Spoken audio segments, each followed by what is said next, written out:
Lockheed Martin has presented a concept for its EC-130J TACAMO aircraft for the first time, building on a plan that first emerged more than a year ago. The TACAMO, or Take Charge and Move Out TACAMO mission, currently provides airborne command and control support for America's nuclear deterrent forces and is presently fulfilled by the E-6B Mercury Doomsday Planes, 16 of which are in use.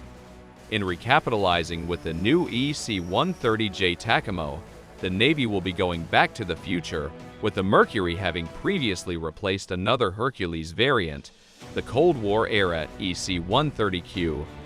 The mission will, however, be scaled back, with the EC-130J exclusively providing command and control for the Navy's ballistic missile submarines. An artist's concept of the EC-130J TACAMO was shown on the Lockheed Martin stand at the Navy League's Sea Airspace Exposition that is currently underway just outside of Washington, D.C. The aircraft is shown with the long trailing wires for the very low frequency VLF communications system and apparent fairings for satellite communications gear on the wingtips and above the rear fuselage. Below the wingtip fairings are additional spike antennas that may well be related to high-frequency antennas. The bottom of the fuselage has blisters for downlink antennas used to connect with ground entry communications points. Some sort of arrays also appear to be installed in the EC-130J's modified landing gear fairings. This feature could also carry extra fuel, similar to those installed on the CMV-22. As well as providing a glimpse of how the future TACAMO platform will look, Lockheed Martin provided an update on the current status of the program. Lockheed Martin's C-130 Hercules previously served as a U.S. Navy TACAMO platform, supporting missions successfully for many decades, said Stephanie Sonnenfeld-Stinn, a Lockheed Martin spokesperson, in a statement to National Interest. We stand ready to support the U.S. Navy's TACAMO modernization effort with the unmatched, unrivaled C-130J Super Hercules. As the most advanced Hercules ever built and flown, the Super Hercules offers the unique mix of capabilities to potentially support the critical, no-fail TACAMO mission. Meanwhile, Christopher Hurd, Public Affairs Officer for the Airborne Strategic Command, Control and Communications Program Office, PMA 271 at the Naval Air Warfare Center Aircraft Division, confirmed to the War Zone that the office is working to procure 3 non-configured, extended-length C-130J-30 aircraft for TACAMO testing.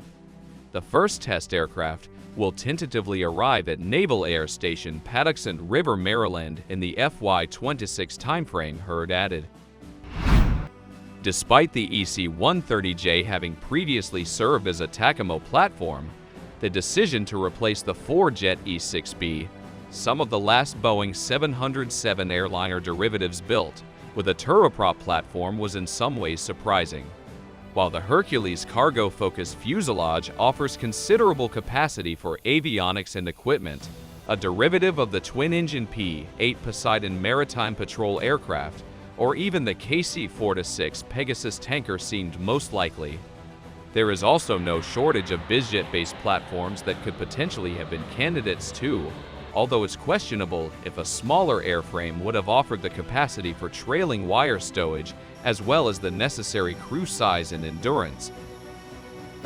Hurd explained that an analysis of alternatives indicated that a 4-engine, domestically produced small aircraft is optimal for the TACAMO recapitalization, seemingly making the C-130 the only option for the role.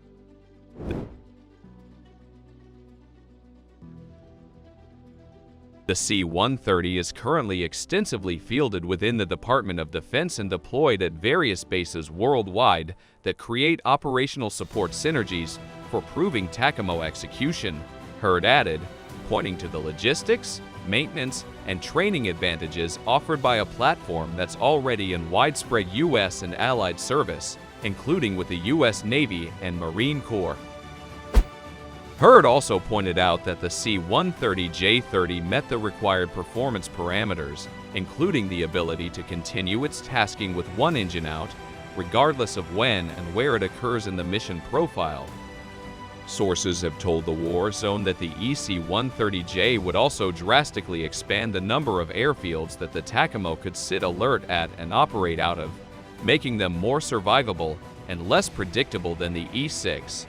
Upgrading and support will also be far easier than with some of the airliner airframes.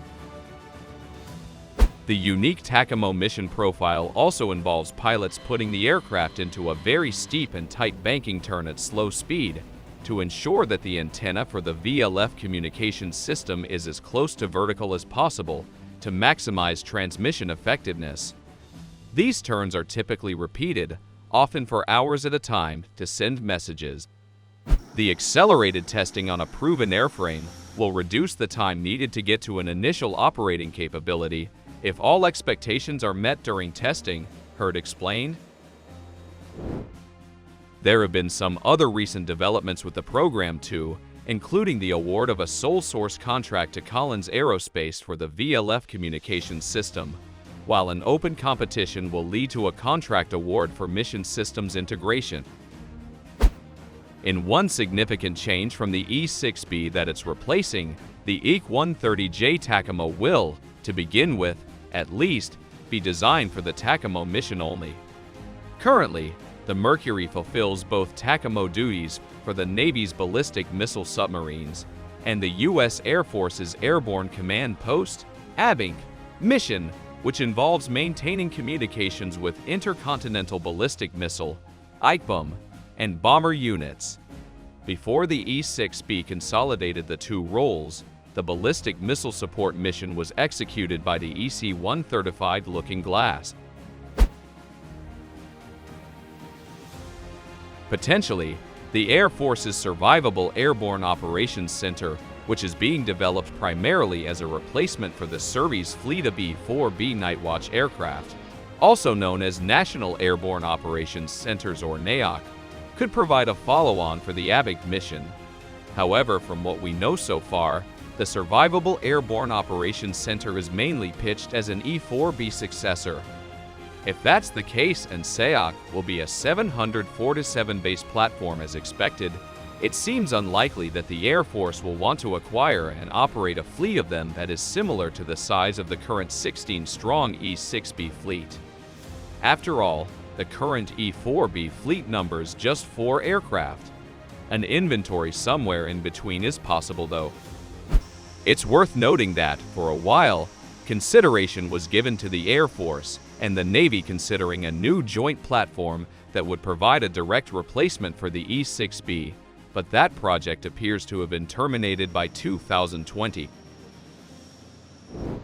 Going forward, therefore, questions about the airborne nuclear control and communications missions still need to be answered, with a distinct possibility that the current joint mission could be replaced by service-specific platforms. Were that to happen, there would be another interesting parallel with the old EC-130Q after all. When this aircraft served the Navy in the TACAMO role, the Air Force, meanwhile, operated the aforementioned EC-135 for its ABIC mission. Whatever direction is chosen for the future of the Navy and Air Force Doomsday Planes, the arrival of the EC-130J will help address the issues presented by an aging E-6B Mercury fleet that has now been in service for more than 3 decades